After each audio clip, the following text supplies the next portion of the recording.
by building it in the process. And the Democrats had an interfaith religion and values and unity event preceding the convention. It was supposed to be the time where we were all going to celebrate our values, which we have in common, which come from our religious traditions, and therefore we were going to be unified. And you've guessed it already, it was 4 main religious leaders on the podium. The Secular Coalition director in Washington, D.C. asked to be on the podium and was ignored. And secularists were basically told, treated as invisible. So there is among secularists a sense of invisibility in the public square. And one of the questions is, how come Obama, who knows better, because he does, is doing that? The cynical answer is always, well, he did it in order to get elected because that was one of the most contested block of voters. Anyhow, so that's a pretty frequent theme. But the Democrats have seen the Republicans win because of religion. So, I mean, when Howard Dean was yes. running, he never mentioned religion until he sort of forced him to do that. Right. So, but the interesting fact about it is that the Democrats got a few % more of the evangelical religious voters. They had hoped to really crack into that voting bloc, and they didn't. If you look on a map of the United States, go to NewYorkTimes.com, you'll see an election map.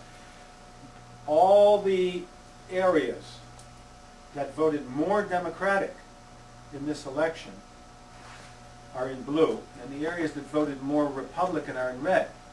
So you have the whole country in blue, except for a swath coming from West Virginia across Kentucky, Tennessee, the northern Appalachians, Georgia, South Carolina, Georgia, Alabama, down to Louisiana, Texas. In other words, the South voted more Republican in this election, despite the fact, and this is the interesting part of it, that the more religious candidate was clearly Barack Obama.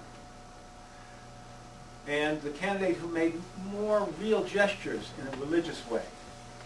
But they voted that way because of probably the presence of Sarah Palin on that ticket. Anyway, this gets us into... I don't know if you wanted that much detail, but that's one of the questions that comes up. The other question that comes up is, why is it only us? Why are we so few? Because that is the same kind of issue. How come people who really are willing to declare themselves as atheists, agnostics, secularists are really so few? And that's a constant question. My answer there is, well, I'll give you 3 answers that I give in the States. Answer number 1 is the politics.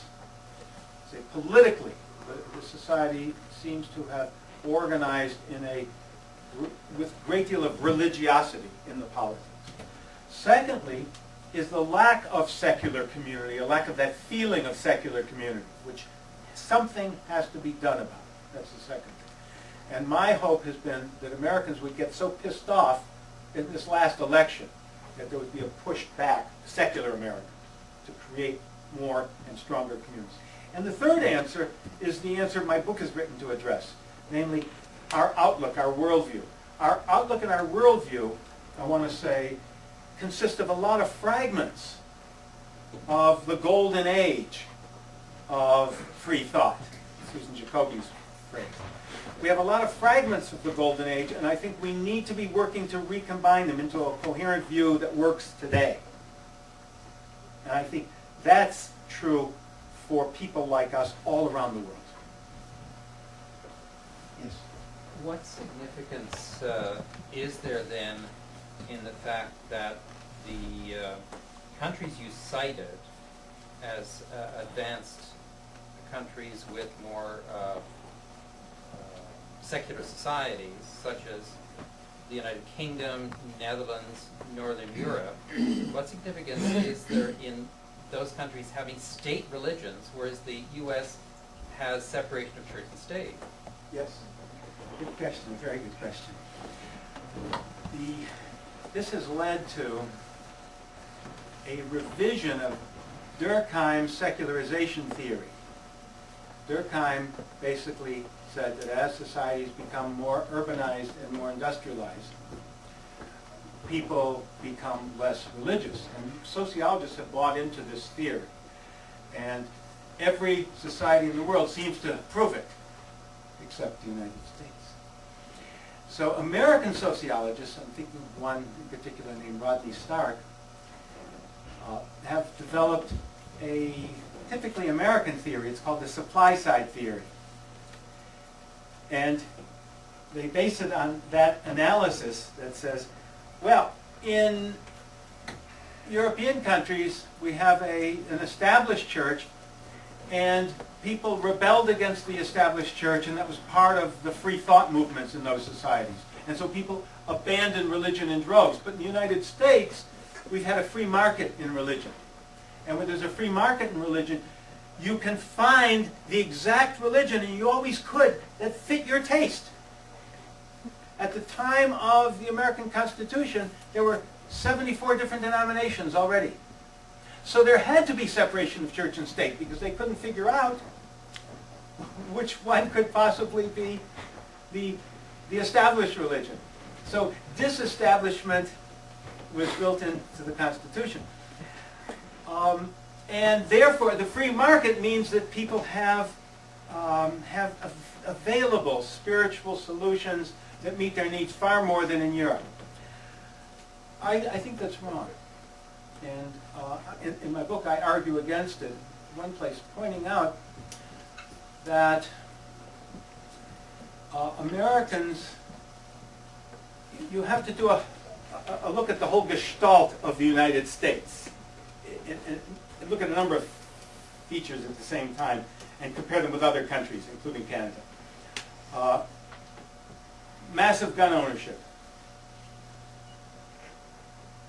Very high amounts of violence, especially a very high murder rate, one of the highest in the world. Very low level of any kind of social protection net, including unemployment benefits, including health insurance. Enormously dynamic economy, radically individualist society, no social democratic party or tradition at all. As you look at it, there are probably some other features.